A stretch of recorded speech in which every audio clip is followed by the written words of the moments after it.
Magandang umaga sa ating lahat. Ngayon ay April 18, 2025 at narito ang update ukol sa magiging lagay ng panahon sa susunod na 24 oras.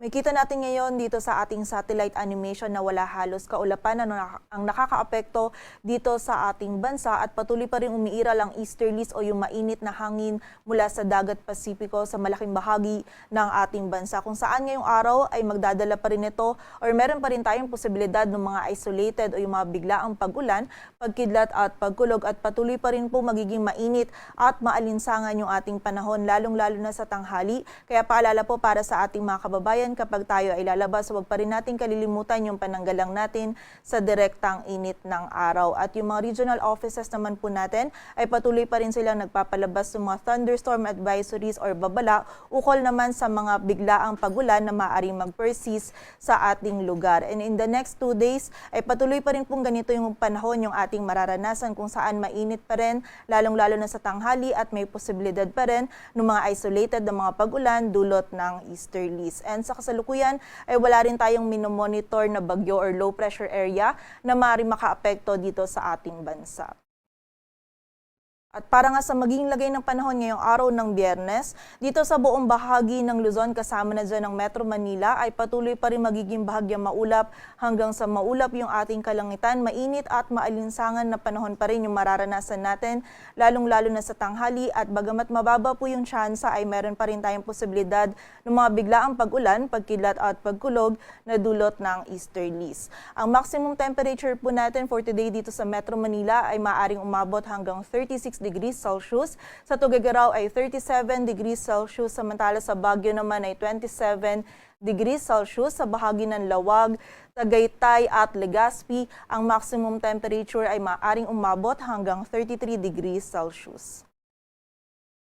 Samantala dito naman sa bahagi ng Visayas at Mindanao ngayong araw, ang buong bahagi din po ng Visayas at Mindanao maging itong area din ng Palawan ay patuloy din makakaranas ng bahagyang maulap hanggang sa maulap na kalangitan. Mainit din po yung panahon na mararanasan natin sa tanghali at may posibilidad pa din ng mga biglaang pag-ulan, pagkilat at pagkulog lalong-lalo na dito sa area ng Mindanao, dulot pa rin po ito ng easterlies. Ang maximum temperature natin sa Puerto Princesa at Iloilo ay maaaring umabot hanggang 34 degrees Celsius.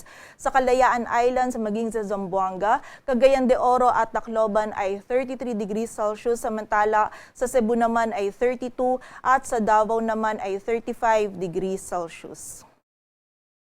At para naman po sa heat index o yung damang init, kahapon ng Huwebes dito po sa Metro Manila, yung heat index na naitala natin ay nag-range mula 39 to 41 degrees Celsius. Samantala yung highest computed heat index naman natin ay 44 degrees Celsius sa Etiaga Isabela at sa Rojas City, Capiz. Samantala for today naman po yung heat index forecast natin for Metro Manila ay from 40 to 42 degrees Celsius kung saan ayon po dito ay posible pong umabot ng danger level yung heat index po natin for today dito sa Metro Manila. Samantala ang highest naman po na heat index forecast natin for today is 43 degrees Celsius dito naman sa Etiaga Isabela at sa Sangli Point, Cavite. At mapapansin din po natin dito sa ating heat index map na maraming areas din po sa Cagayan Valley, Central Luzon, maging sa areas din po ng Calabarzon, dito rin sa ilang areas ng Mimaropa, Western at Eastern Visayas, maging ilang bahagi pa po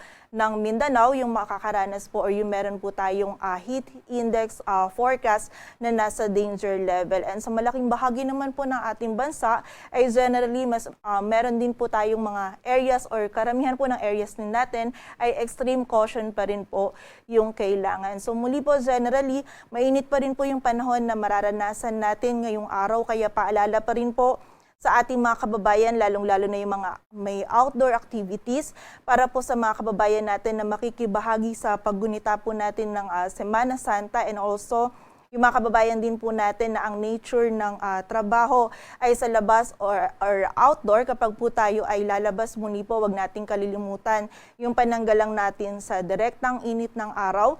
Hanggat maaari, iwasan din po natin yung continuous activity, lalong-lalo na po yan sa ilalim ng matinding sikat ng araw. From time to time, magpahinga po tayo, magbaon, at ugaliin din po natin yung pag-inom ng tubig para po maiwasan natin yung panganib na maaaring idulot ng init ng panahon sa ating kalusugan. Para naman sa lagay ng dagat baybayin ng ating bansa, wala po tayong nakataas na gale warning. Kaya malaya makapalaot yung mga kababayan natin mga ngisda, pati na rin yung may mga maliliit na sasakyang pandagat.